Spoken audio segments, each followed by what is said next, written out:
How's the royal family? I pray that everyone is doing well. Well, my royal family, I had said that there will be more mass shootings to come. And a lot of bloggers, and I will leave this link when the premiere start, and also I'll pin it too. If y'all want to look at this at your leisure, you can see how many mass shootings we have had in the month of May. Let me click over to number 2. And it goes on and on and on and on. All right? You see that? I said that was going to happen. All right? Let me go back to the first page. And you can see here that they had a mass shooting yesterday on the 1st. And I'm going to I have videos to show the royal family. But before I go there, oh yeah, and just to show y'all can click on the incident and the view source. All right? You could do that at your leisure. I said this was going to happen. All right. Just to let y'all know, and I have said repeatedly, retrograde ain't over. As I speak, you can Google it yourself, and the enemy is telling us in the month of June, retrograde has ended. And I have often said when I do videos about retrograde, we have pre, or they say staging. Then retrograde hits direct. Then retrograde descends. All right?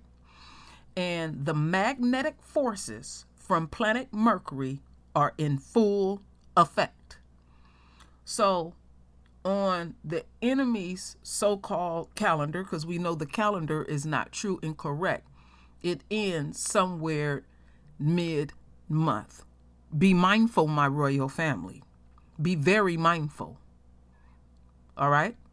Now, I did some research here that I want to point something out to y'all. So, retrograde started in the house of Gemini, but it has ended in the house of, is ending in the house of Taurus. And it was something here that really struck me when I was reading midway. Mood swings will be at their peak. Moreover, the presence of Uranus, that's the planet, in Taurus will mark an abrupt turn of events and happenings. Keep that on your frontal lobe, because classic retrograde, things happen abrupt. Miscommunication. Things are not what they seem. We can't ever, whatsoever, believe the enemy and the enemy supporters. Take your time to think things through before acting. All right?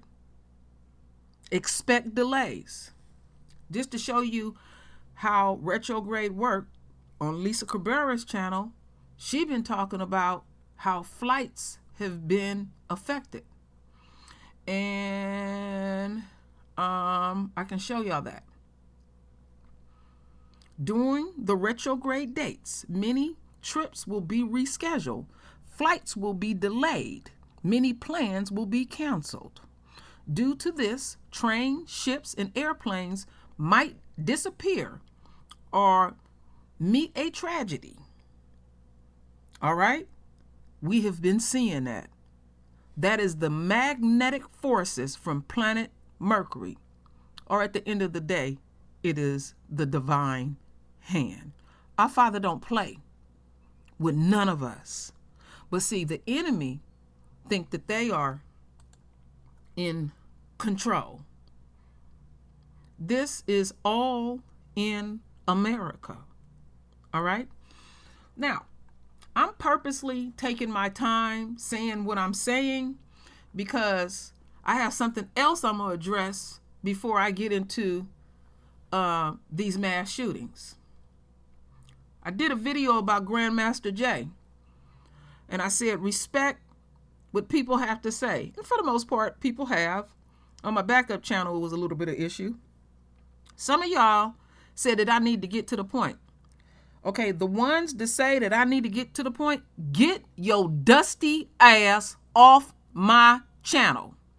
I didn't ask you to come over here. I ain't begged you to listen for shit, and I don't give a damn. I'm raw like that. All right? You a damn fool to even come over here and even listen. So keep it moving. I do what I want to do on my damn channel. Somebody told me I'm talking out the side of my neck. I was very direct and clear. People may disagree with me. Do I, on a consistent basis, attack folks? No, I don't. But if I want to, I will. We all have opinions. We not going to always agree. All right? And I say it clear as day. What they did to Grandmaster Jay was wrong. And then you're going to feel some kind of way because you're blind to the fact you only follow Yahweh and Yahweh only. I have said I can let you down on this channel. And I take my damn time because I'm thorough like that. So I have addressed that. Now, let's continue. So let's get into this mass shooting. And we know that it was a black man. And you can decipher it on your own. Listen to it. The top story at noon continues to be the breaking news of yesterday's mass shooting on the St. Francis campus. Thanks for joining us today. I'm Jonathan Cooper. We have live team coverage of all angles of Wednesday's shooting, but we begin with News on 6's Reagan Ledbetter, who has the latest after officials just provided an update in the last 2 hours. Reagan? Jonathan, we had a lot of unanswered questions coming into today. We had a pretty good idea about what happened, but we didn't know why, and we didn't know who was involved. But now we know. Police say the shooter is Michael Lewis, who's from Muskogee, and they say he was intentionally trying to shoot and kill his doctor, Dr. Preston Phillips, who performed back surgery on the suspect just weeks ago. Police said the other victims involved in this were Dr. Stephanie Hewson, who worked at the office, Amanda Glenn, who was a receptionist in the same office on the second floor, and William Love, who was a patient. Now, Tulsa police said they also found a note in Lewis's pocket detailing his intentions to kill Dr. Preston Phillips and anyone else that got in his way.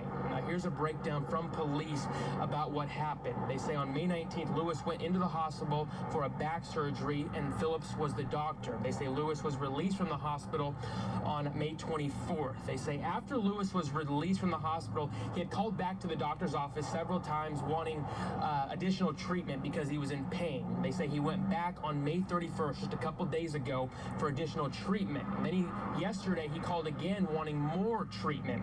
Now, police say they have information now about when Lewis bought the guns. They say just hours before the shooting, at 2 p.m. yesterday, Lewis purchased the AR-15 he used in the shooting. They say he also purchased a .40 caliber Smith & Wesson pistol just days before on May 29th from a local pawn shop. Now, police say the first 911 call went out after Dr. Phillips asked a person in the office to call 911 about a shooting. Then more and more calls came in about an active shooter on that second floor.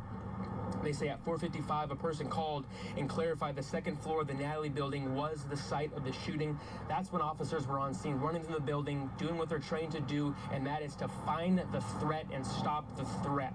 They say officers entered the building on the first floor, yelling Tulsa police. They heard gunshots of the suspect taking his own life just minutes later at 4:58. They say dozens of shell casings were found on that second floor. They say one of the victims actually held open a door for someone to escape the area. It's a very tragic situation. We also learned the suspect had called his wife either right before the shooting or during the shooting, telling her what he was doing. His wife immediately called the Cherokee County Sheriff's Office, who called police and alerted them to who the suspect was. Now, Chief Wendell Franklin said today, this is a tragedy, but he is proud of the work his officers did to rush in there as they're trained to do and and stop the threat. Jonathan? All right, regular. All right, my royal family. So, this is rare to see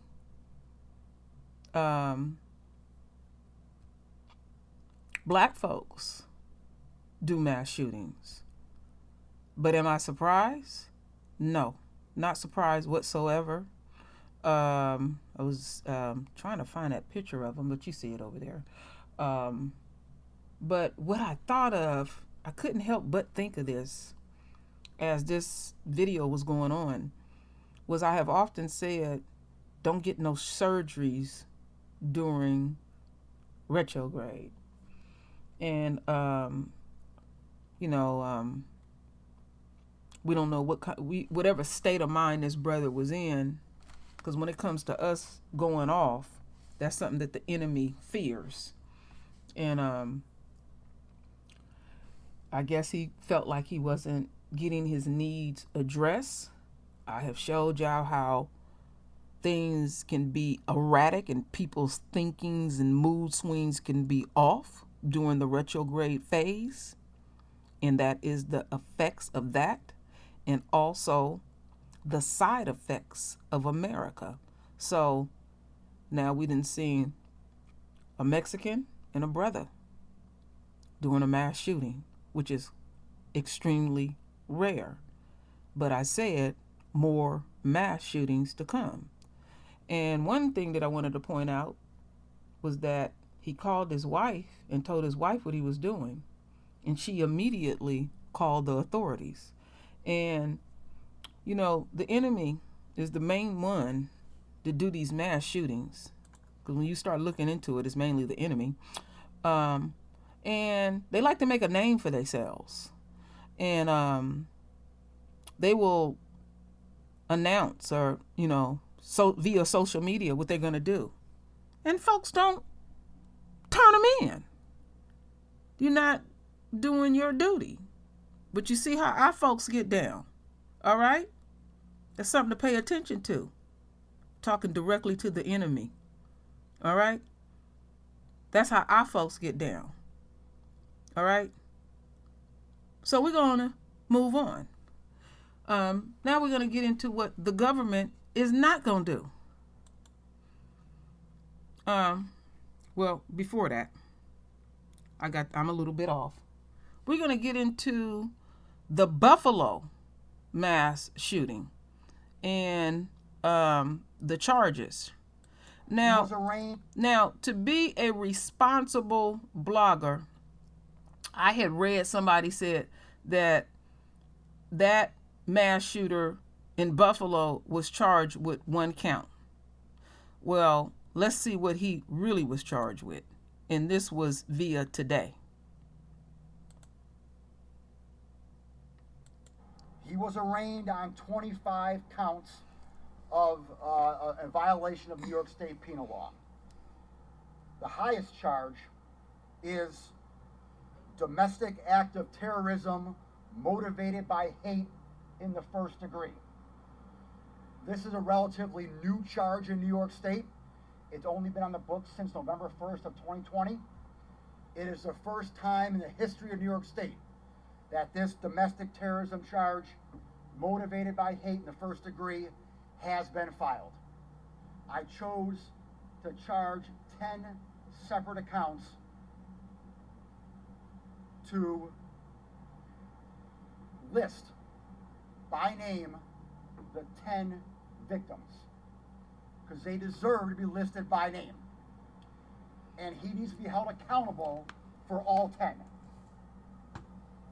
That is why I chose to file 10 separate counts of murder in the first degree. Well, thank you for... It's just so sad to cut me. this I off. never see... Let's cut this all the way off. Thank you for doing your job. That is it and that is all. You will not get no more brownie points than that. And the reason why the enemy, because he was powerful and seemed a bit sensitive, they listening to us.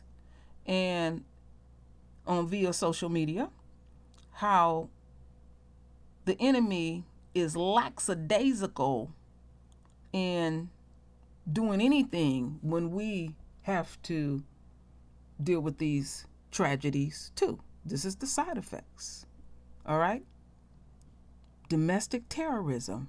I am utterly shocked. Utterly shocked.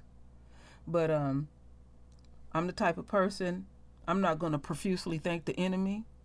That is your duty and responsibility. Do your damn job. That's it and that's all. So you don't get nothing else here from True Royal. Now, we're going to get into what the government is not going to do.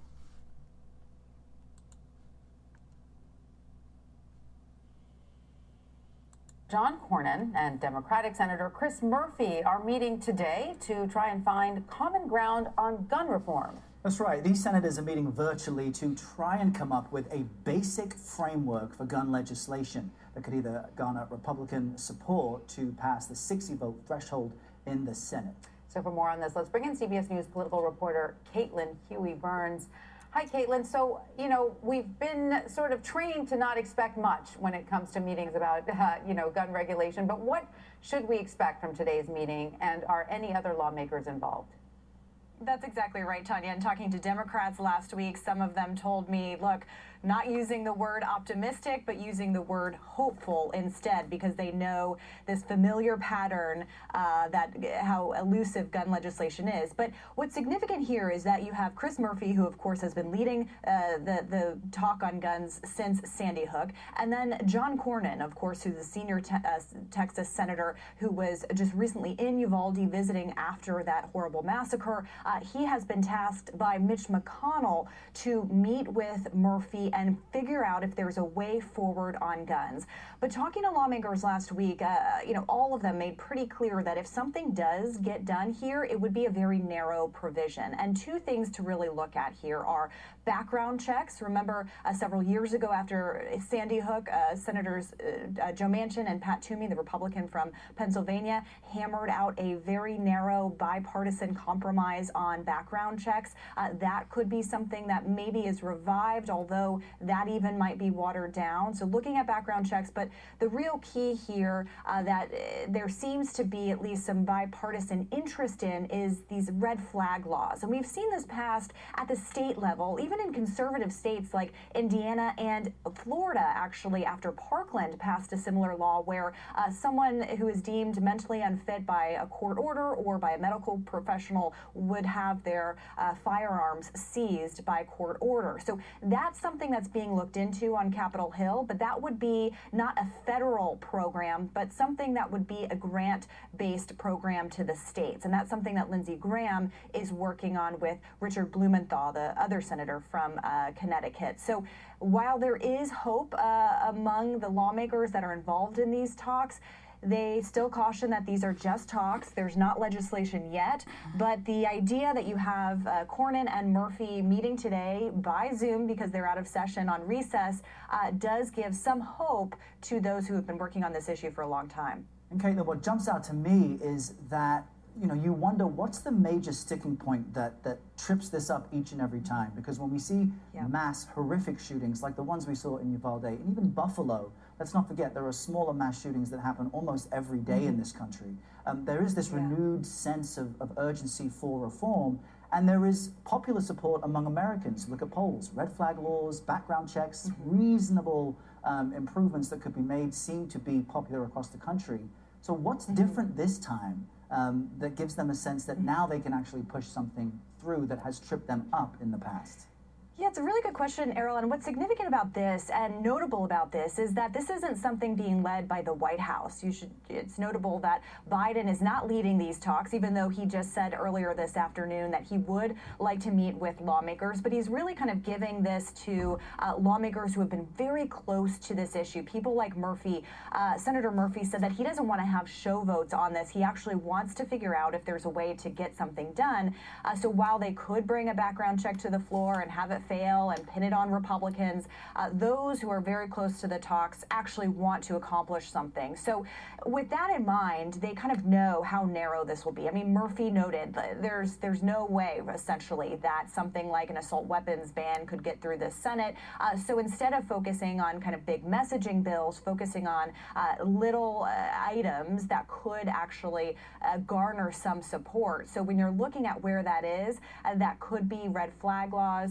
But, you know, talking to Republicans last week, as I was on Capitol Hill, there still was a big resistance to any sort of federal legislation on guns. And that's an interesting dynamic because there is support. You mentioned bipartisan support for some of these measures. There's also support, proven support among Republicans for some of these. After Parkland, then Governor Rick Scott, who is now a United States Senator, Republican, signed into law a red flag bill after Parkland and also signed into law raising the minimum age for purchasing a firearm from 18 to 21. Now, I was asking Republicans last week on Capitol Hill whether they could support something like Rick Scott did in his state, and most of those Republicans said that this should be on a state level, that federal legislation just could not get the kind of support. So that's all to say that even though there is optimism among those closely involved in these talks, they also know how difficult it is to garner a support, particularly among Republicans.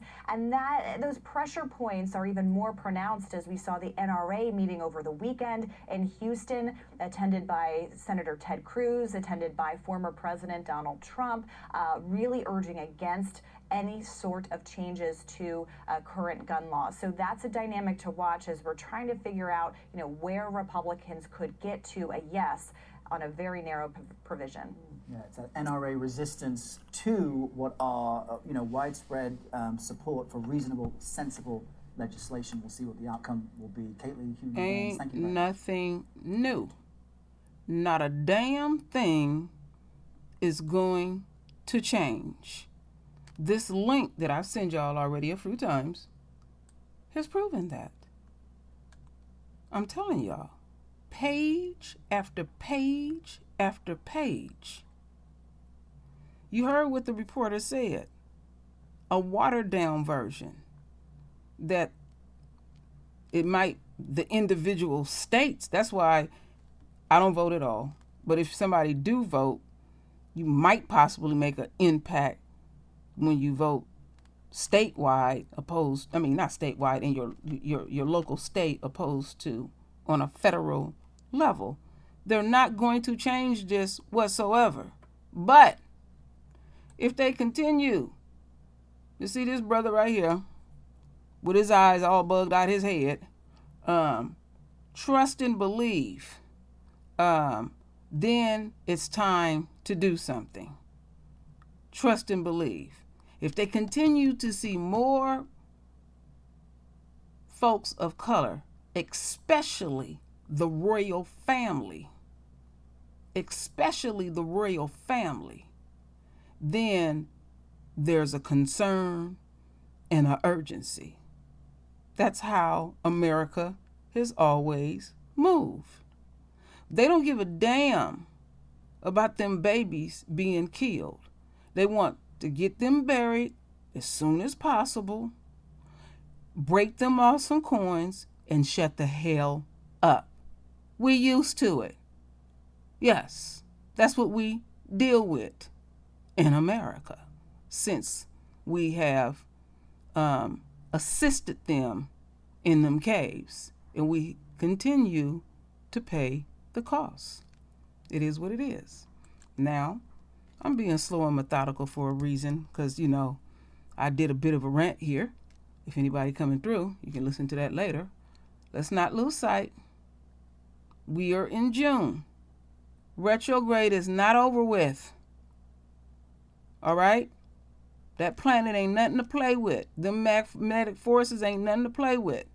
So I'm just reinforcing because I have a care and a duty and responsibility to the royal family. And like I said, it started in Gemini. And I showed y'all retrograde is ending in Taurus. And I was able to prove, because I didn't read this whole thing, but I'll give y'all the link to this too as well, that Mood swings will be at their peak. Moreover, the presence of Uranus in Taurus, that's a planet. That's the best that I can pronounce it too, would mark an abrupt turn of events and happenings. And that is something very consistent with retrograde. Outbursts, accidents, miscommunication, just boom. It just out of nowhere. All right? And I might as well read the whole thing. What do it say here? Taurus rules the bank sector, hence there might be chaos in the financial markets across the globe. Money matters will be slow, and your judgment regarding financial matters will be shallow. And I've been hearing a lot of folks saying their coins is looking funny. So be patient. Maintain a healthy relationship with your partner. They said avoid exes. Maintain yourself spiritually. Pray more often. Stay away from gossipers and mongerers. Follow your daily routine religiously and avoid a lot of communication to avoid miscommunication. Take your time to think things through before acting. Work on self-grooming. Okay. Do not overspend. Stay ready for sudden happenings. It's like I said, conduct your life like it's always retrograde and you don't have no need to fear it. And the reason why I'm overemphasizing what I'm overemphasizing, because it always ticks me off, when you look at this, where is it at? See, it'll show you here, retrograde is going to end in 21 hours, 1 minute, and so many seconds. And I've said in the beginning of this video, we have a period where it's pre-retrograde or it is staging. Then retrograde, which it hits direct. Then post, descending or shadowing. All right? The magnetic forces are in full effect. We are going to continue to see more mass shootings. Now, you got this link, and you can look at this at your leisure. You can see the incident and view the source. It ain't no joke. But you did this, Esau. See, you're not being obedient. You had a chance. So, Babylon must pay. And we must, in the royal family, be obedient and be mindful and take care of your immediate situation. I thank the people that support this channel fully. And I'm not talking about money at all. Because the ones that do support it financially, they know how I feel. I just truly respect you and thank you very much. Thank you for your patience with me. I greatly appreciate the entire royal family. So my royal family, do what you do best.